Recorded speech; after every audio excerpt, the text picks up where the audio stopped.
Assalamualaikum warahmatullahi wabarakatuh. Selamat Waalaikumsalam pagi, warahmatullahi wabarakatuh. anak-anak Waalaikumsalam semua. warahmatullahi wabarakatuh. Nah, kita bertemu lagi ya di ruang virtual. Kita akan melanjutkan nih, karena kemarin kita udah selesai di bab 5, kita berlanjut ke bab 6. Sebelum Bapak mulai, Bapak akan presensi dulu ya. Bentar. Oke, yang pertama ada Miladianur. Apakah hadir Miladianur? Hadir, Pak. Oke, Vina Sasmita. Hadir. Oke, selanjutnya Aisyah Darah Pamungkas. Hadir, Pak. Oke, baik. Udah lengkap ya berarti ya untuk anak yang udah hadir di pertemuan kali ini. Oke, kita masuk ya. Bapak izin share screen. Sudah, Pak. Oke. Semoga di pertemuan kali ini kalian diberi kesehatan ya, anak-anakku semua. Jadi seperti yang Bapak bilang tadi di awal, kita akan melanjutkan di bab 6. Bab 6 itu tentang apa? Topiknya adalah memperkuat komitmen kebangsaan. Sebelum nanti kita masuk lebih jauh ke dalam materi, Bapak ingin menyampaikan kompetensi dasar dan tujuan pembelajaran. Untuk apa? Supaya tuh kita tahu nanti tujuan atau output dalam pembelajaran di bab 6 ini itu seperti apa begitu. Yang pertama itu terkait kompetensi dasar ya, kompetensi dasar yang mesti kita perhatikan sama-sama. Ini ada 4 poin. Yang pertama, mensyukuri semangat dan komitmen kolektif kebangsaan untuk memperkuat NKRI yang berketuhanan yang Maha Esa. Yang kedua, menunjukkan sikap gotong royong sebagai wujud nyata semangat dan komitmen kolektif kebangsaan untuk memperkuat NKRI. Yang ketiga, menginterpretasikan semangat dan komitmen kebangsaan kolektif untuk memperkuat NKRI dalam konteks kehidupan siswa. Terus poin yang keempat, mengorganisasikan kegiatan lingkungan yang mencerminkan semangat dan komitmen kebangsaan untuk memperkuat NKRI. Itu KD di bab kali ini, di bab 6. Terus tujuan pembelajaran. Setelah kita nanti selesai di bab 6 ini, ada tujuan yang mesti kita capai. Itu tujuan yang pertama, siswa mampu mensyukuri semangat dan komitmen kolektif kebangsaan untuk memperkuat NKRI yang berketuhanan yang Maha Esa. Yang kedua, diharapkan siswa dapat menunjukkan sikap gotong royong sebagai wujud nyata semangat dan komitmen kolektif kebangsaan untuk memperkuat NKRI. Lalu tujuan yang ketiga, diharapkan siswa mampu menganalisis materi, semangat dan komitmen kebangsaan pendiri negara. Yang keempat, siswa mampu menganalisis peran tokoh masyarakat akan pentingnya semangat dan komitmen kebangsaan untuk memperkuat NKRI. Lalu yang kelima, menyusun laporan hasil telaah semangat dan komitmen kebangsaan pendiri negara untuk memperkuat NKRI. Itu tujuan pembelajaran yang mesti nanti kita capai. Oke, ini ada submateri sebelum kita mulai ya. Kita mulai materi yang baiknya kita berdoa. Bentar. Oke. Untuk mulai pelajaran, berdoa menurut bacaan masing-masing, berdoa dimulai.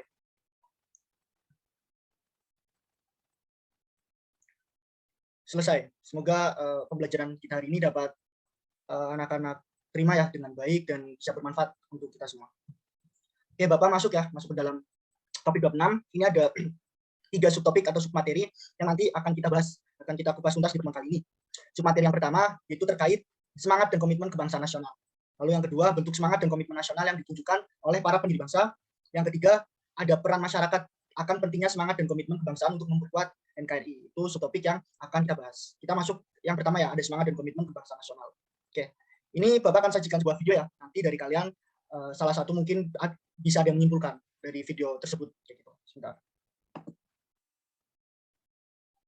Oke, itu video singkat ya yang tadi Bapak tayangkan. Sekarang Bapak mau tanya nih ke anak-anak semua, kira-kira muatan apa sih yang ada di dalam video itu, atau mungkin hal yang bisa disimpulkan yang tadi anak-anak sudah memperhatikan dalam video itu. Mungkin siapa yang bisa menyampaikan?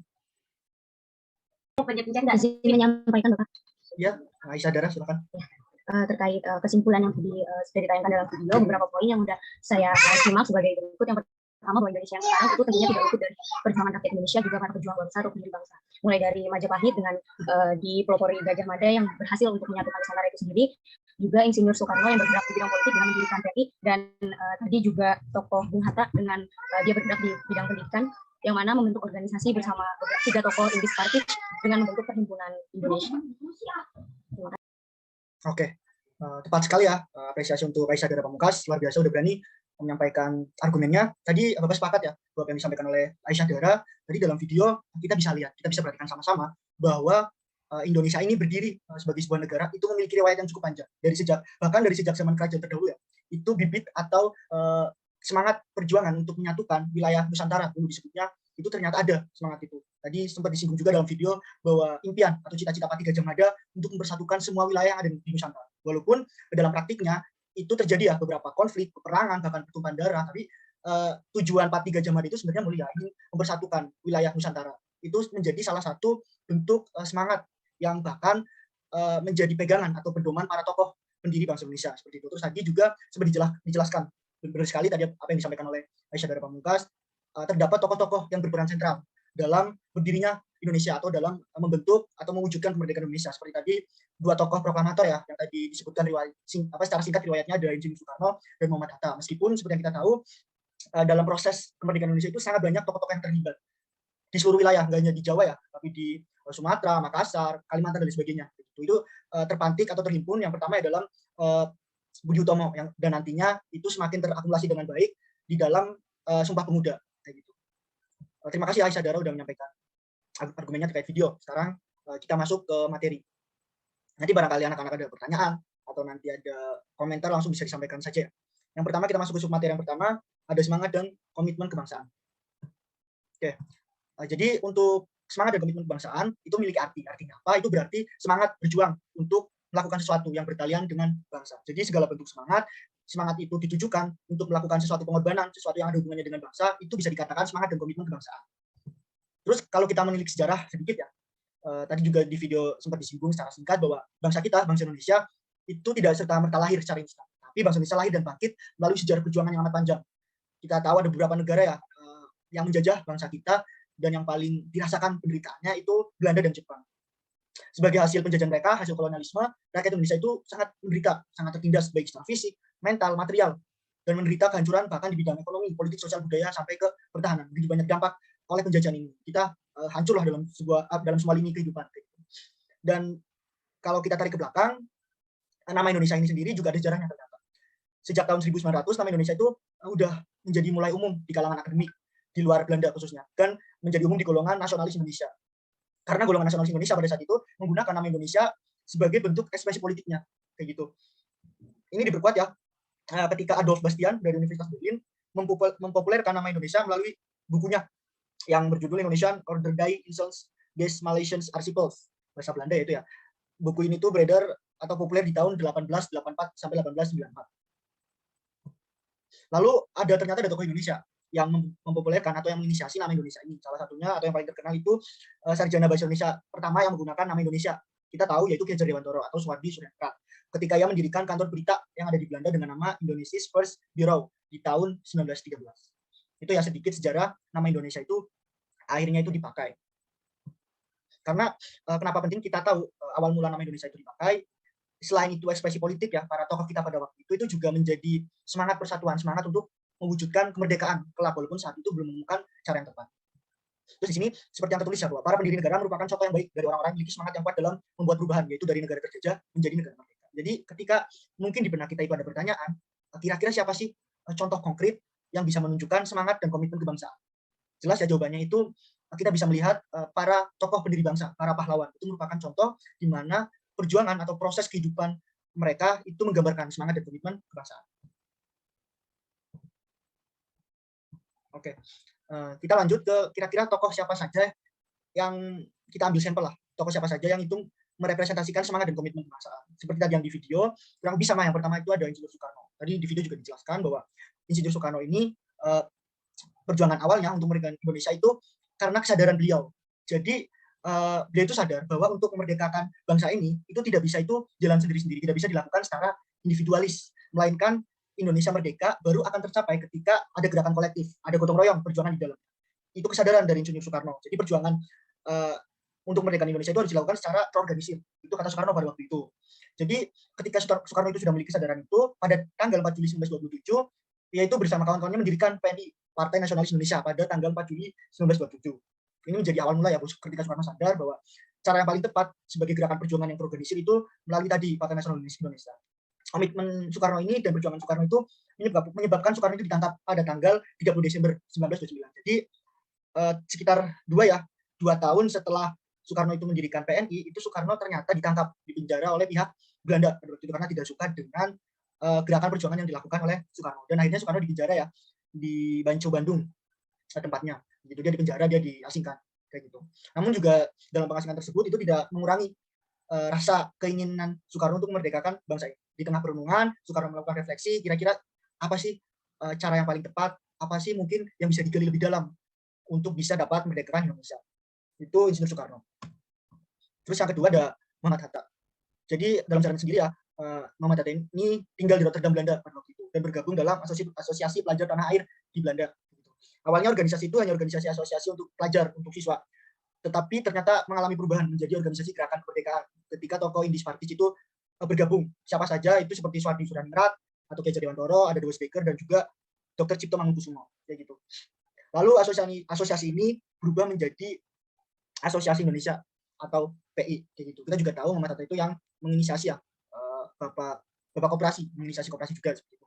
Dan perjuangan Muhammad Hatta kan kita tilik juga kan dia kan seorang akademisi ya, dia seorang pemikir, dia juga kritis. Jadi walaupun dia bisa dikatakan cenderung dekat ya dengan orang-orang Belanda, dia belajar di sana, tapi dia masih memikirkan bahwa ternyata ada ilmu yang didapat ya ketika dia belajar di Belanda, cara orang-orang Belanda berpikir, dan dia itu bisa mengasosiasikannya atau mengaktualisasikannya itu dalam ranah perjuangan untuk kemerdekaan Indonesia.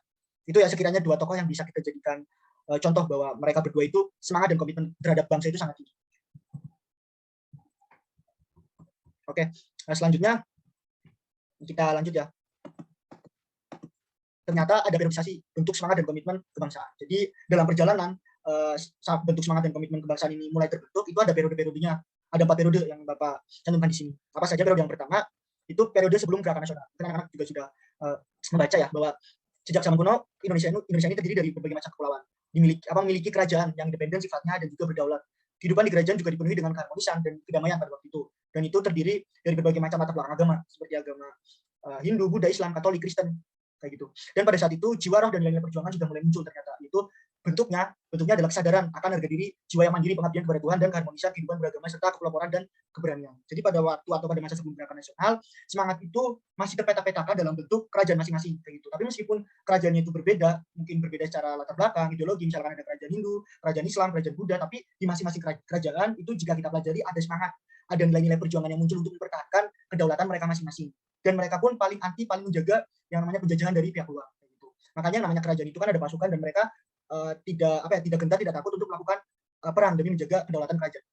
Itu periode pertama. Periode kedua itu periode Gerakan Nasional. Periode ini udah mulai terbuka ya karena ada transformasi ilmu pengetahuan, ada banyak orang-orang Indonesia atau anak-anak Indonesia yang bisa pendidikan meskipun jumlahnya ya sedikit kayak gitu, minoritas lah. Tahap awal perjuangan ini tuh ditandai dengan Budi Utomo tahun 1908 dan juga setelah Budi Utomo berdiri organisasi lagi namanya Serikat Buruh Islam atau Serikat Islam 1912 tahunnya. Dan setelah itu puncaknya itu di 1928 ada yang namanya Sumpah Pemuda yang merupakan manifestasi dari tekad dan keinginan rakyat Indonesia untuk menemukan dan menentukan identitas. Jadi sebelum 1928 itu belum menemukan identitas yang kuat baik itu dari Budi Utomo maupun pas saat Serikat Islam terbentuk kayak gitu karena kan masih menguatnya per organisasi lah, belum bisa menemukan identitas untuk kira-kira satu identitas yang bisa menyatukan seluruh elemen itu apa belum ditemukan, baru ditemukan pada 1928 kayak gitu. Dan seperti yang kita tahu ya bahwa di Sumpah Pemuda ini terdapat ya rasa harga diri sebagai bangsa, rasa solidaritas terhadap persatuan dan kesatuan nasional yang kemudian mengarah ke nasional, kemandirian dan kedaulatan. Kenapa di sini terdapat rasa solidaritas dan harga diri sebagai bangsa? Karena di dalam Sumpah Pemuda ini itu perwakilan-perwakilan atau anggota yang ada di dalamnya itu merupakan representasi dari berbagai wilayah yang ada di Indonesia gitu. Misalkan di Sumpah Pemuda ya di kongresnya ada dari John Java, John Sumatera, John Ambon dan lain-lain. Itu kan terdiri dari berbagai wilayah, berbagai daerah yang di masing-masing daerah itu udah mulai ada kesadaran bahwa ternyata ketika mau menuju ke perjuangan kemerdekaan itu perlunya rasa persatuan yang konkret. Gitu. Terus di periode selanjutnya, periode 3 itu periode proklamasi dan perang kemerdekaan. Jadi pada tanggal 17 Agustus kita merdeka, Indonesia akan memproklamasikan sebagai negara merdeka. Namun ternyata ketika awal kemerdekaan, Belanda masih belum dapat menerima nih kemerdekaan Indonesia. Jadi kan Belanda sempat ingin menjajah lagi ya lewat agresi militer. Tapi ternyata perjuangan ya pada saat itu masyarakat Indonesia ada yang di Surabaya, di Semarang, bahkan di Jakarta itu kan yang di situ ranah konfliknya itu cukup besar, terkena agresi militer, itu ternyata perjuangan masyarakatnya itu sangat luar biasa untuk mempertahankan kemerdekaan walaupun bertumpah darah banyak menelan korban. Gitu. Tapi itu membuktikan bahwa semangat dan komitmen kebangsaan itu sudah mulai menguat di awal kemerdekaan pasca proklamasi. Terus juga periode 4 itu perjuangan mempertahankan dan mengisi kemerdekaan. Jadi kolonialisasi fisik pada saat ini kan sangat tidak mungkin terjadi ya. Tetapi ancaman eksternal yang bersifat non fisik seperti gaya hidup, kedatangan ajaran yang tidak sesuai dengan Pancasila, ini tidak boleh diremehkan. Pada waktu itu, pada mungkin tahun 1945 sampai 1950-an dan periode sebelumnya itu kan kolonialisme dan penjajahan itu kan masih bersifat fisik ya. Masih perang, masih berkonflik kayak gitu.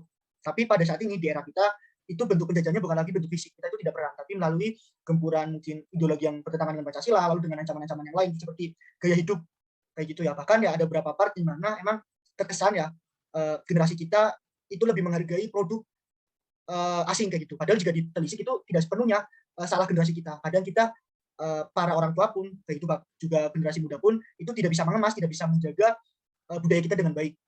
Kayak gitu. Misalkan Bapak ambil contoh di generasi kita kan ya sangat cenderung dengan budaya-budaya, dengan tradisi yang ada di Korea, dengan seni yang ada di sana. Kayak gitu, dari mulai katakanlah drama Korea, terus juga lagu-lagu bernuansa Korea itu kan sangat digandrungi dan itu luar biasa. Sebenarnya tidak disalahkan karena kenapa bisa terjadi seperti itu juga karena Korea itu mengemas budayanya itu dengan luar biasa. Mereka itu merubah mentransformasikan industri ya, terutama industri seninya, industri musiknya itu dengan sungguh-sungguh. Kayak gitu, mereka melakukan banyak pengorbanan, investasi dan sebagainya. Ada kesadaran juga dalam masyarakatnya. Sehingga ketika masyarakatnya sadar bahwa budayanya menarik dan juga patut dieksplor keluar, diperkenalkan keluar, itu ternyata terjadi kecenderungan dari luar negara mereka. Jadi sebenarnya mungkin Indonesia pun bisa seperti itu. Padahal kita sangat kaya ya akan budaya. Gitu. Misalkan katakanlah kita ada wayang, kita ada tari-tarian, tapi yang menjadi PR kita belum menemukan formulasi yang tepat gimana caranya mengemas wayang, mengemas tari-tarian supaya itu bisa diterima lebih mudah. Kita kan juga belum menjadikan itu industri ya. Mungkin ketika nanti kita sudah tahu cara mengemas yang tepat itu seperti apa dan kita bisa menjadikan itu di industri seni, katakanlah itu mungkin akan bisa lebih luar biasa lagi. Karena di beberapa momen itu ternyata ya ada budaya-budaya kita itu yang go internasional gitu. Itu yang ada periodisasi dari dari bentuk semangat dan komitmen kebangsaan. Dan selanjutnya ini ada wujud dari semangat dan komitmen kebangsaan tadi. Wujud itu wujud nyatanya itu tergambar dari beberapa hal. Yang pertama ada Pancasila ya sebagai dasar negara, sebagai falsafah kehidupan bangsa kita. Begitu jelas Pancasila ini. Terus yang kedua ada lagu Indonesia Raya sebagai lagu kebangsaan yang pada saat rapat, pada saat kita upacara di hari-hari tertentu juga pasti menyanyikan lagu Indonesia Raya. Terus yang selanjutnya ada bendera merah putih yang merupakan bendera negara kita, lalu ada Garuda Pancasila sebagai lambang negara. 4 hal ini itu merupakan wujud ya dari semangat dan komitmen kebangsaan. Kayak gitu. Kita bisa lihat dari 4 hal ini. Kayak gitu. Oke, itu dari submateri yang kedua ya. Kita lanjut masuk ke submateri yang ketiga, peran masyarakat akan pentingnya semangat dan komitmen kebangsaan untuk memperkuat negara kesatuan Republik Indonesia. Jadi ini ternyata ada peran masyarakat untuk mewujudkan perilaku semangat dan komitmen kebangsaan. Peran seperti apa yang bisa kita lakukan? Yang pertama itu rasa cinta terhadap tanah air. Ini sebenarnya terdengar klise ya, tapi emang ini perlu kita tanamkan begitu rasa cinta terhadap tanah air. Bentuknya juga cukup banyak lah. Dan ini bentuk nyatanya juga di kehidupan kita sehari-hari kita bisa lah memakai beberapa produk dalam negeri. Dan Bapak rasa juga sekarang ya pertumbuhan kualitas produk dalam negeri juga membaik. Kayak gitu. Seperti banyak sekarang bermunculan brand-brand lokal, katakanlah brand sepatu lokal yang sekarang sedang naik daun, ada brand baju dan sebagainya. Itu adalah masalah di ranah konsumsi ya. Kita bisa menunjukkan rasa cinta tanah air ketika kita menggunakan produk dalam negeri. Kayak gitu. Itu contoh kecilnya lah yang mungkin bisa kita lakukan. Kayak gitu. Terus yang kedua, membina persatuan dan kesatuan. Karena kita sadar bahwa negara kita negara yang multikultural, kita terdiri dari ragam agama, ragam budaya, ragam suku, ras etnis. Jadi memang diperlukan kesadaran bahwa kita hidup ya tidak sendiri dan kita hidup bukan dengan cuma hanya golongan kita, tapi ada golongan-golongan lain yang mesti kita hormati. Gitu. Terus yang selanjutnya itu rela berkorban. Gitu. Jadi bentuk rela berkorbannya itu seperti apa ya? Tadi ketika ada panggilan-panggilan dalam contoh kecilnya, kita kan kalau sebagai pelajar memposisikannya kita pernah melakukan yang mungkin bela negara dan sebagainya. Ketika ada panggilan-panggilan yang berkaitannya itu untuk mempertahankan NKRI itu kita juga harus siap. Dan jauh ke depan ketika nanti ya Indonesia itu dalam posisi katakanlah terdesak, mungkin mendekati perang dan sebagainya, kita juga harus siap. Kayak gitu. Terus yang selanjutnya ada pengetahuan budaya dalam mempertahankan NKRI. Ini juga penting, pengetahuan budaya yang dimaksud seperti apa, minimal kita tahulah kita berasal dari mana, latar belakang kita itu seperti apa, dan kita itu mau mempelajari. Misalkan ada yang dari suku Jawa, katakanlah ya, dia itu harus belajar suku Jawa dari nenek moyang itu seperti apa, kebiasaan suku Jawa itu apa, budaya yang terdapat di Jawa itu apa, makanan daerahnya itu apa, cara bikin makanan khas dari Jawa itu seperti apa, paling itu kita belajar hal tersebut. Gitu. Kalau kita udah tahu di budaya kita, baru kita mempelajari budaya yang lain di Indonesia. Karena manfaatnya ketika kita mempelajari budaya, kita tuh lebih bisa menghargai budaya dan kita ada muncullah rasa untuk mempertahankan NKRI, rasa cinta itu akan muncul. Terus yang selanjutnya, yang terakhir ada sikap dan perilaku menjaga kesatuan NKRI. Bentuknya seperti apa ya? Bentuknya tadi kita toleransi, kita saling menghargai kayak gitu. Bentuk toleransinya pun harus kita perhatikan ya. Jadi nggak semua kata toleransi itu kita telan mentah-mentah. Kita menghargai lah, kita menghargai segala macam perbedaan. Tapi ada part di mana emang ketika kita percaya suatu hal, baik itu kepercayaan atau apapun, kita harus ada pakemnya. Mungkin itu tema ya yang dapat Bapak sampaikan di pertemuan kali ini. Mungkin kesimpulannya ini ya, sikap dalam wujudkan persatuan dan kesatuan adalah dengan cara cinta tanah air, membina persatuan dan kesatuan rela berkorban, pengetahuan budaya dalam mempertahankan NKRI serta sikap dan perilaku menjaga kesatuan NKRI. Mungkin itu ya dari Bapak. Ada pertanyaan nggak dari kalian setelah Bapak menjelaskan ini semua? Barangkali ada pertanyaan atau nggak usah pertanyaan ya, barangkali kalian tuh mau menyampaikan pendapat kalian tentang materi gitu. Ada nggak kira-kira? Dan nanti Bapak juga punya kuis ya. Ini kuisnya nanti juga Bapak akan share. Setelah ini kalian bisa mengerjakan kuis ini begitu. Bapak tunggu ya sampai nanti sehari inilah, sampai nanti malam ya jam 12 kayak gitu. Oke, mungkin itu yang dapat Bapak sampaikan.